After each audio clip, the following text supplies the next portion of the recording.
Hello, welcome to my YouTube channel আগন্তুক।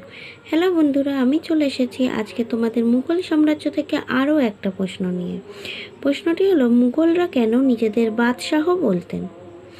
এটা পেয়ে যাবে তোমরা তোমাদের টেক্সট বইয়ের পৃষ্ঠা নম্বর 70 অনুশীলনীতে। ঠিক আছে, চলো তাহলে প্রশ্নটি যদি পড়ে কী লিখবে দেখে নাও।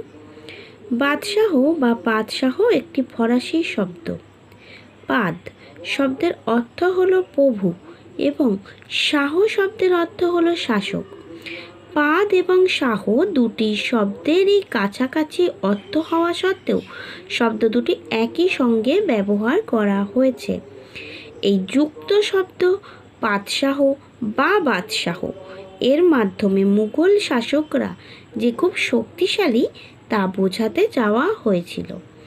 কাবুলে থাকাকালীন বাবর পাদশাহ উপাধি নিয়েছিলেন 1507 খ্রিস্টাব্দে। ঠিক আছে, এটা লিখতে হবে।